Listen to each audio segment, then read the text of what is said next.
घुंचिला IM Kaliyar सिनेमार release तारीख आज बदल में आसंता 11 तारीख में ओडार समस्त हल हेब रिलीज सिने दर्शकों अभाव को नजर रखी अधिकांश जिले में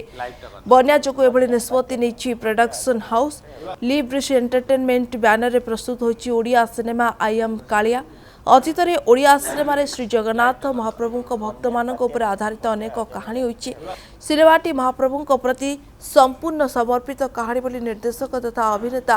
हरिहर महापात्र कहते सुभाष साहू प्रयोजित आईएम कालिया चलचित्र मुख्य चरित्र में हरिहर महापात्र थिबा बेले रशियार थिएटर अभिनेत्री अन्या को यही सिनेमा देखा अन्य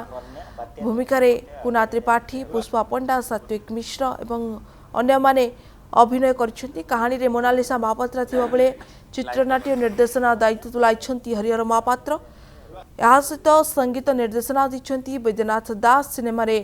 4टी संगीत रही बेले कंठदान करछंती हुमान सागर असीमा पंडा कुलदीप प्रज्ञा हुत्ता श्रीचरण सुकांत कुंड्रू एवं संजू महाती तेज ओडिशार समस्त दर्शकों को परवर्ती तारीख घोषणा करी क्षमा प्रार्थना करछंती प्रयोजक और हरिहर महापात्र जो ओडिशा रे विभिन्न जिले रे बन्या एवं जो लगान वर्षा भी होची बहुत जगह रे सेथिपई दर्शक माने आसीबा कष्ट होबो एवं दर्शक माने भी बन्या रे बात्या रे झड़ी रे वर्षा रे जो कष्ट पाउचंती ताकू भी अनुभव करिवार दायित्व भी हमर कर्तव्य होबा दरकार आमे कलाकार हेले भी त सेथिपई आमे 4 तारीख परिवर्ते जुलाई 11 को घुंची सिनेमा आमे 4 तारीख रे रिलीज करी पारुनु 11 तारीख को पोस्टपोन करूचु जेहेतु ओडिसा रो एई विपर्जय बेले आमे तांका सतरे छिड़ा हबा एंड होची आमे